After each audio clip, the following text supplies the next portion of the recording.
Merong pinagmamalaki yung mga locals dito. Yung summit ng Mount Camiguin Norte, bihirang-birang puntahan daw ito. We are not yet even half of what we're trekking, ano? We found a tree frog dito sa pinaka-peak or crater ng Mount Camiguin.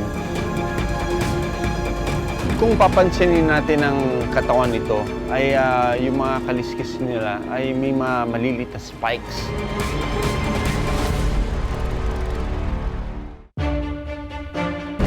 Itinuturing na perwisyo ang kanilang presensya dito dahil ang mga buhay ilang na likas na matatagpuan nanganganib na maubos. May malaking ulo at matatalas na mata at matutulis na ngipin. Ito pala yung snake head natin, no? Tignan mo doon sa dorsal side niya, para talagang snake.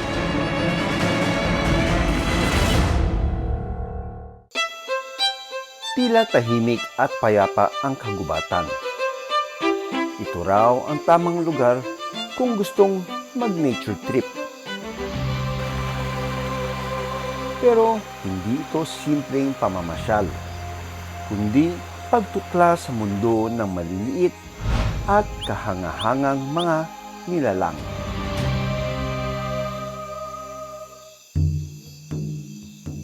Sa Camiguin Norte, may kakaibang tambayan daw ang mga palaka. Merong pinagmamalaki yung mga locals dito. Yung summit ng Mount Camiguin Norte, bihirang-birang puntahan daw ito. At paakit kami ng paakit ng bundok, ng summit, nag-iiba yung vegetation doon.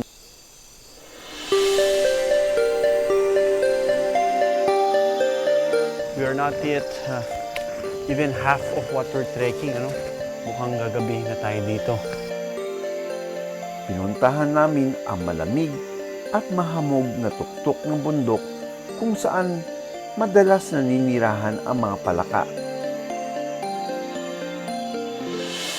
Maya-maya pa, may nagpakitang palaka sa dahon. Ginagamit ng tree frog ang kanilang malagkit na toe pads o suction pads bilang pandikit sa kanilang mga paa na tumutulong sa kanila para umakyat. We found a tree frog dito sa pinaka-peak or crater ng Mount Camiguin.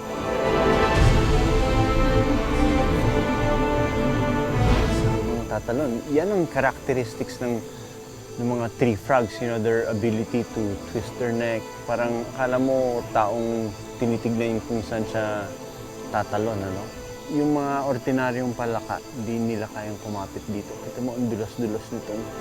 Endemic o sa Pilipinas lang makikita ang mga tree frog. Nocturnal o mas aktibo ito sa gabi. Yung nakita ninyo sa Camiguin, most likely endemic sa island. Sa mga high mountains kasi kalimitan natin makikita ang mga frogs sa mga arboreal nga, yung mga nakikita sa puno. Ito ay isang common characteristic dito sa Pilipinas na pag mayroong malaking bundok at ikaw ay nasa taas ng mataas na elevation, maraming mga arboreal or mga tree-dwelling na mga species ng mga frogs. Napapalibutan ng hot and cold spring ang kabundukang ito sa Mambucal Negros Occidental.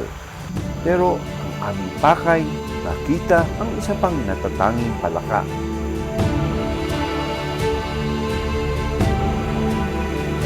Meron kaming narinig ng mga huni ng mga akala namin ibon, pero isang napakaliit na palaka pala siya. Ito. Ang lakas-lakas ng boses niya, no? Pero ang liit-liit lang niya.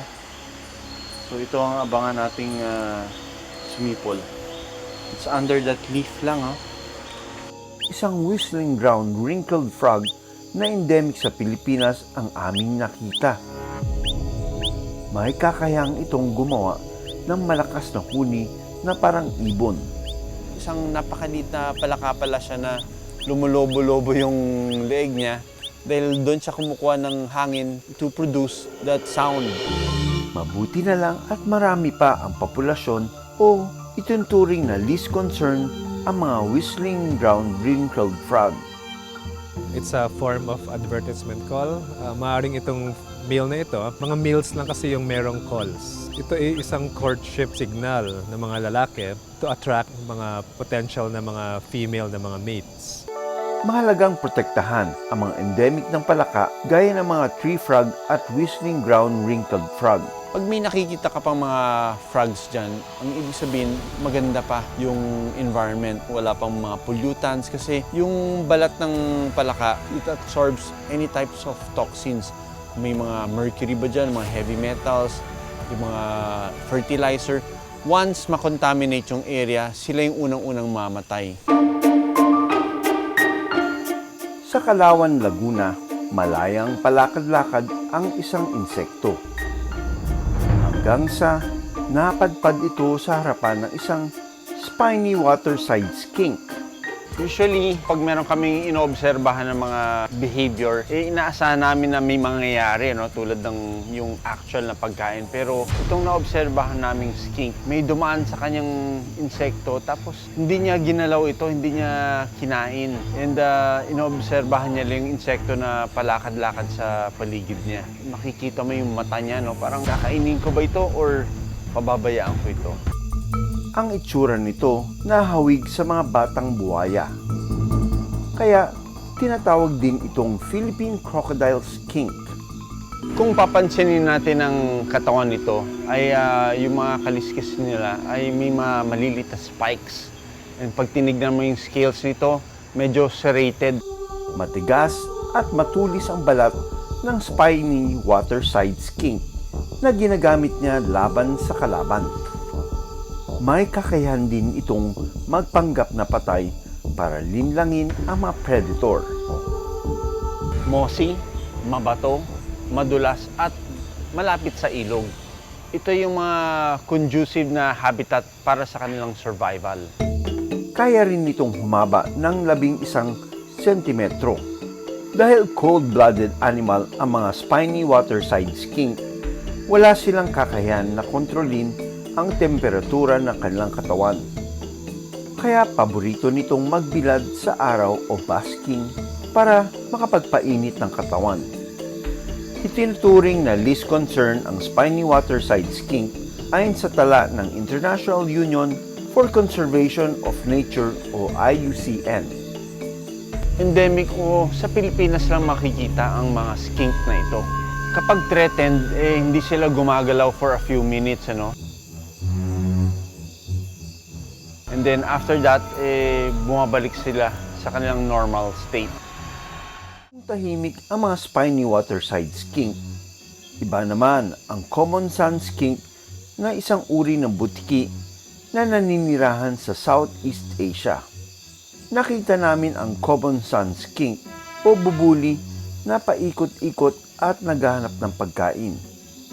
Maya-maya pa, hindi na malayan ng bubuli na nasa likuran na niya ang higad.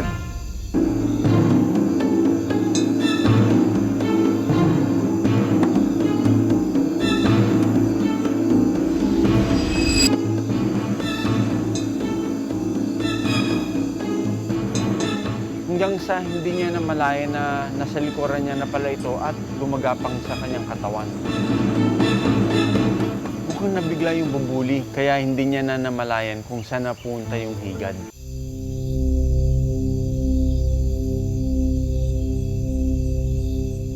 Gumagapang ito sa katawan ng bubuli. Paraan ito ng higad para makatakas sa bubuli. Hindi gaya ng tao, walang epekto sa bubuli ang pagdapo ng higad dahil sa makapal nitong balat.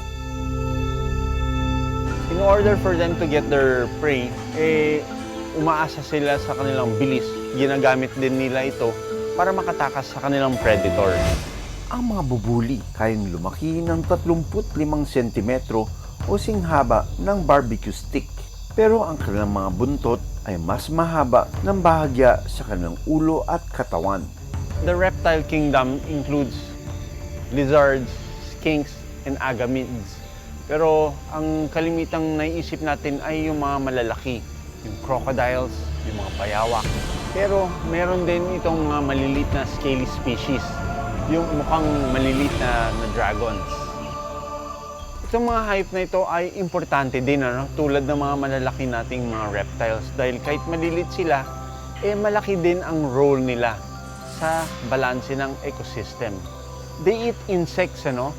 na pwede nilang makontrol ang mga pagdami nito na pwedeng maging peste. Sa ating paglalakbay sa malawak na kagubatan, isa alang-alang na ito ay tahanan din para sa mga maliliit na nilalang na bubuhay sa ating kapaligiran.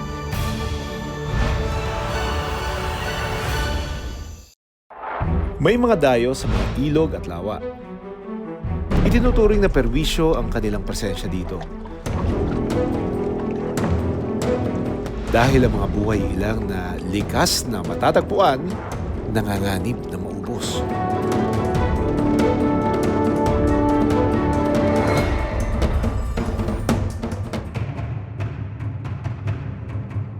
May malaking ulo at matatalas na mata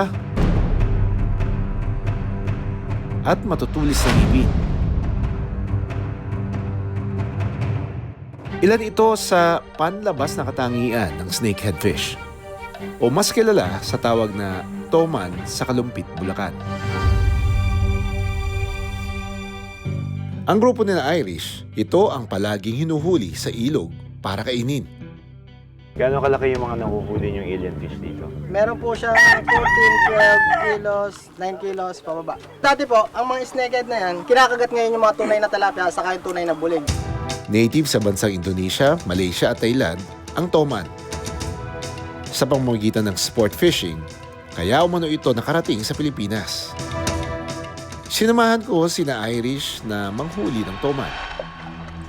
Maya-maya pa, may napansin kami na lumulutang sa tubig. Isang patay na native na karpa na kalahati na lamang ng katawan ang natitira. Isa ito sa mga pagkain ng toman.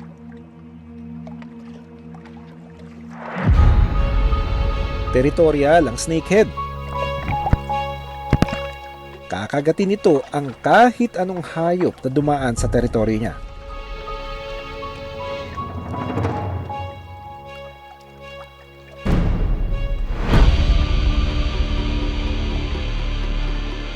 Hanggang sa may kumakagat na sa aming bingwit at mukhang malaki ito.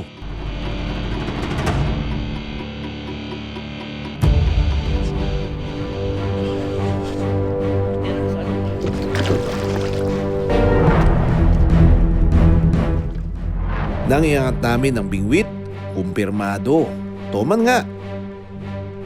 Hindi ko pinapakawalan, minsan pinamimigay ko sa dahil alam kong ang invasive. Lalong-lalo na sa mga lokal dito, ayaw nilang pinapakawalan pabalik yung toman. Kasi nga, sabi nila, peste.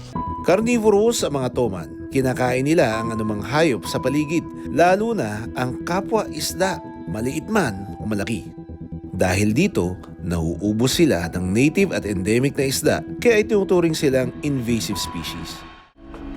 Ito pala yung snakehead natin, no? Tignan mo doon sa dorsal side niya, para talagang snake. At yung mga pattern ng kanyang kaliskis, you would mistake this for a snake also. May primitive lang sa mga toman. Ibig sabihin, kaya nitong huminga kahit wala sa tubig. Yung sa likod ng gills niya, ayan, look. Humihinga, oh. Talagang humihinga. So, kahit murky yung water o mababaw yung tubig, kaya niya mag-survive. Kaya umano nitong mabuhay ng 4 na araw kahit wala sa tubig. Isa pa sa mga karakteristik nitong isda na ito is that they are voracious eaters. They're carnivorous. It's because of their teeth, 2 or 3 or 4 layers ng teeth dito sa kanyang mandibles. Sa talas ng mga ngipin nito, walang takas ang iba pang isda at hayop kapag siya ang nagutom. So itong mga ganitong isda can actually eat a rat already. All that characteristics at wala din silang known predator dito except for man. Kaya sila natuguri ang invasive species. So, Pinaniniwalaan ang mga isdang ito unti-unting umuubos ng mga native na isda dito sa ilog ng Kalumpit, Bulacan. Dumamin lang po sila dito. Ang mga snakehead na yan, kinakagat ngayon yung mga tunay na tilapia saka yung tunay na bulig. Sila na pumapalit ngayon. so naubos. Naubos po. Kaya payo ng eksperto, kainin at huwag basta-basta pakakawalan sa ilog ang mga toman. Sa Marikina River, may isda raw na pakay hulihin ng mga angler, ang crinori. Mahaba at walang kaliskis ang katawan nito, medyo maliit ang ulo at mukhang nakangiti ang kanilang bibig. Ang angler na si Erwin Dulas, naabutan ni Doc Nielsen na nagsasalansa ng kanyang huli. Wow, siguro nasa mga 30 kilos, 40. Mga ganun, 30 po. So, anong gagawin mo ngayon dito? Benta ko sa palengke. So, magkano per kilo ang benta niyan? 60 sa amin per kilo. Oh my God! Kaya Wow, this is a big catch! Ang snagging ay ang paggamit ng mabibigat na hook upang mahuli ang isda sa halip na pain. Look at this, oh. Yung mga mata niya nasa gilid, mukhang hammerhead niya, no? From the top. Tapos itong mga pectoral fins niya, parang shark talaga.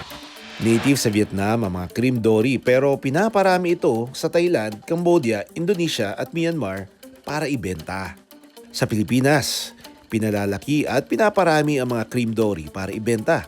Ngunit kapag umapaw ang tubig, nakakatakas ito at napupunta sa mga ilog. Ang cream dory ay mabilis lumaki. Omnivore ito na kumakain ng maliliit na isda, insekto at halaman. At nagiging invasive dahil nakikipagkompetensya ito sa pagkain at tirahan ng mga native at endemic natin na isda. Bukod sa toman at cream dory, may isa pang isda na kilalang dayo rin sa Pilipinas, ang bighead carp. Galing ito sa China at Vietnam. Sa pasilidad ng Southeast Asian Fisheries Development Center o SEAFDEC sa Binangonan, Rizal, pinaparami at pinag-aaralan ang mga bighead carp. Napaunlad ng SEAFDEC ang breeding at pagpapalaki ng mga bighead carp upang mapabuti ang aquaculture dito sa Pilipinas. Ayan oh, lalaki. Oh my! Grabe, lalaki pala nila talaga. Kaya daw nitong umabot ng 40 kilo. Ang pinakamalaking nahuli namin dito sa Laguna Lake, umabot ng 1.5 meters ang haba, 40 kilograms ang laki. Mabilis rin lumaki ang mga ito. Ang bighead carp, lumalaki siya ng mga 1 to 2 kilograms sa loob ng 8 buwan hanggang 12 buwan. Other fish like tilapia or milkfish, mga 250 grams lang yan. Para masuri, sinubukan namin kumuha ng ilang bighead carp sa kanilang tangke. Habang nilalagay ito sa lambat, napansin ko na hindi ito nagpupumiglas gaya ng ibang isda. Yun, yung mga features nitong mga islang to, no? Mabait daw. Oo. Hindi siya masyadong Hindi man nangangagat. tumatalon. They're very quiet, kind of gentle also. Ayun, nahawakan mo lang talaga, parang koy. Para mahawakan, nilagay namin ito sa tela. Halos wala itong ngipin at hindi rin nangangagat. Kinakain nila yung mga available zooplankton sa natural environment. And reason din kung bakit mabilis yung paglaki nila is continuous yung pagkain nila ng mga zooplankton. Parang medyo maliliit na ipin. Dito sa bibig niya, parang liha lang, bristle-like structures, pero napakaliit to almost none. Kita mo yung ulo, ang laki, almost 1/4 ng kanyang katawan, ulo. Kaya ang tawag sa kanya, bighead carp. Kahit dayo, hindi raw ito nakakapinsala sa ilog at hindi rin kumakain ng maliliit na isda. Kaya nakakaroon ng pagkakataon na makapagparami ang ibang isda na nasa ilog at lawa. Wala pang reports kasi I think matagal na itong nandito sa atin, so it's a domesticated species na rin. And then wala namang reports na it competes with the native species even though they feed on lower food chain katulad ng milkfish. Walang tendency na maging invasive species ng bighead carp. Sa pag-aaral na ginawa ng mga eksperto noong 2024, aquaculture ang pangunahing dahilan sa pagpasok ng mga dayong isda sa bansa. Ang bighead carp na ibebenta ng mga mangingisda ng mas mahal kumpara sa bangus. Ang iba naman sa pamamagitan ng ornamental trade o pagbebenta ng mga isdang alaga sa aquarium. Samantala, sport fishing o libangan naman sa ilan ang panghuhuli ng toman. Ayon sa Fisheries Code of 1998, ipinagbabawal ang pagpasok ng mga hindi endemic na aquatic species sa bansa maliban kung may sapat na pag-aaral nito. Kaya bago pa man makarating sa ating mga ilog at lawa ang mga isdang ito, pinag-aaralan na sila ng mga eksperto. Ngunit hindi maiiwasan na may nakakatakas mula sa kanilang kontroladong kapaligiran. Dahil hindi gaano karami ang batas para pigilan ang pagpasok ng mga dayong isda, Patuloy pa rin itong dumarami sa ating katabigan kaya mahalagang maging responsableng tagapangalaga nito at may sapat na pag-aaral bago subukang mag-alaga at manghuli nito. Ako si Doc Ferds Resyo. Ako si Doc Nelson Donato, Born to be Wild. Maraming salamat sa panonood ng Born to be Wild. Para sa iba pang kwento tungkol sa ating kalikasan, mag-subscribe na sa GMA Public Affairs YouTube channel. Maraming salamat sa panonood ng Born to be Wild. Para sa iba pang kwento tungkol sa ating kalikasan, mag-subscribe na sa GMA Public Affairs YouTube channel.